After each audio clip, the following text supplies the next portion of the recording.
On vit une période où les choses deviennent brutales de clarté. Une guerre, ça arrache les masques. Les beaux discours tombent et les vraies positions sortent. On a découvert quelque chose qu'au fond on savait, mais qu'on n'aimait pas regarder en face. Le peuple juif a très peu d'amis. Même ceux qui officiellement sont avec nous ne nous comprennent pas vraiment. Un chiffre résume tout. En 8 ans, l'ONU a voté 6 résolutions contre l'Iran, qui est en train de massacrer sa population actuellement. 8 contre la Corée du Nord, 23 contre la Russie, 141 contre Israël. Comme si, soudain, l'État juif était la plus grande menace pour les droits de l'homme sur Terre. Et ce double standard, on le voit aujourd'hui partout. Ce que toutes les nations ont le droit de faire, quand c'est Israël ou le juif, ça devient soudainement inacceptable. Alors la question est simple mais douloureuse. Pourquoi on n'arrive pas à expliquer? Pourquoi notre message ne passe pas? Même quand on a raison, même quand on souffre, même quand les faits sont de notre côté.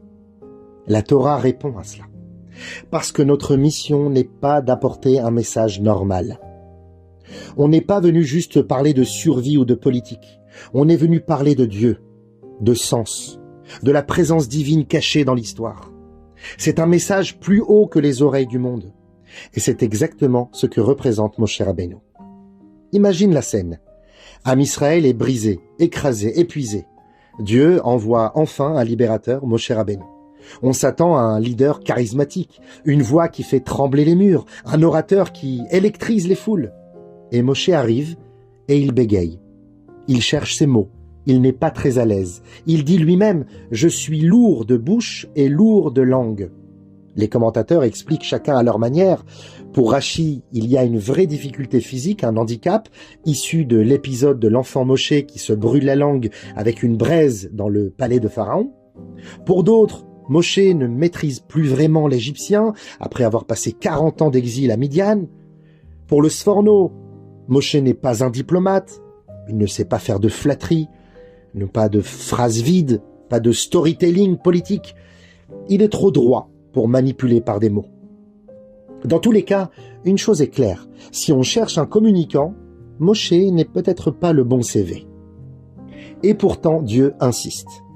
Non seulement il ne le remplace pas par Aaron, son frère, qui est quant à lui un médiateur né, un homme de paix, un excellent communicant, mais en plus, il ne guérit pas Moshe.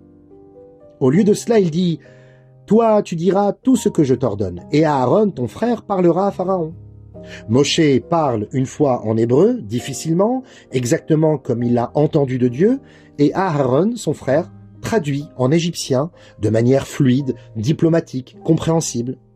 Mais alors une question, si Pharaon ne comprend pas un mot de ce que dit Moshe, pourquoi Dieu a besoin que Moshe parle? Pourquoi ne pas passer directement par Aaron? Le Ran, un des plus grands commentateurs de la Gemara, donne une réponse bouleversante. Dieu a voulu que la Torah soit reconnue comme parole divine et non pas comme le produit d'un génie humain.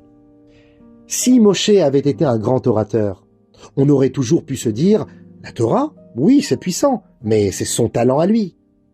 Il aurait été possible de confondre la vérité du message avec le charme du messager.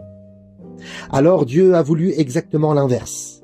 Un messager faible, sur le plan de la rhétorique, pour que seule la parole du message soit perceptible.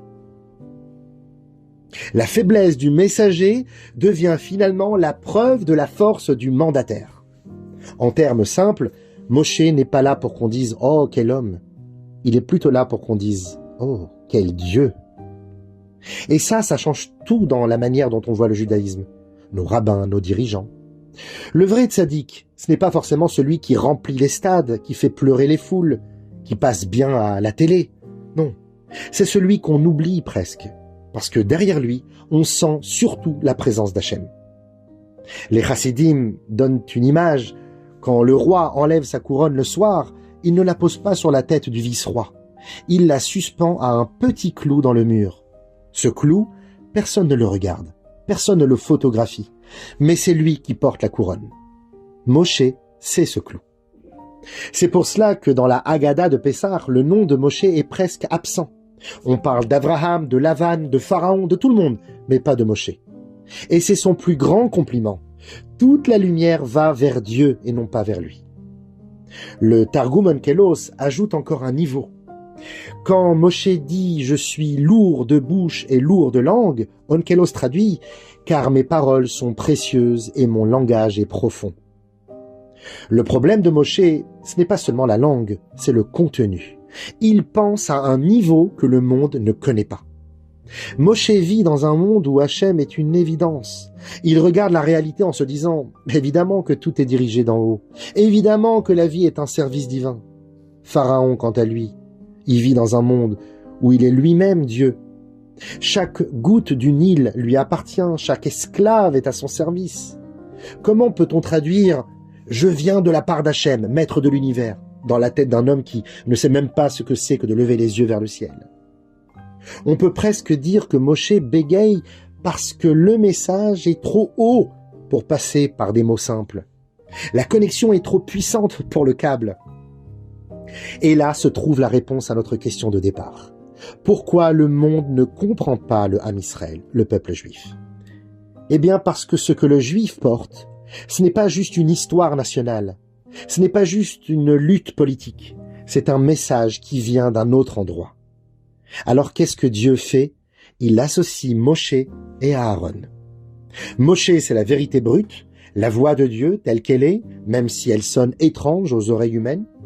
Et Aaron, c'est l'amour des créatures, la capacité d'entrer dans les cœurs, de traduire, d'adoucir, de rendre accessible.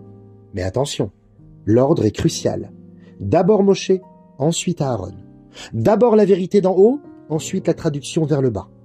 Si on commence par Aaron, par la communication, par le désir de plaire, on risque de perdre Moshe en route. On finit par dire ce qui fait du bien au public, et on oublie ce que Dieu voulait vraiment dire. Ce modèle, Moshe et Aaron, ce n'est pas seulement de l'histoire ancienne, il nous concerne dans 3 domaines.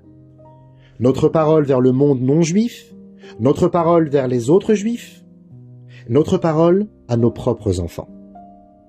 D'un côté, on doit faire de la hasbara, de la pédagogie, répondre, expliquer, utiliser les réseaux sociaux, les images, les émotions. On doit être Aaron.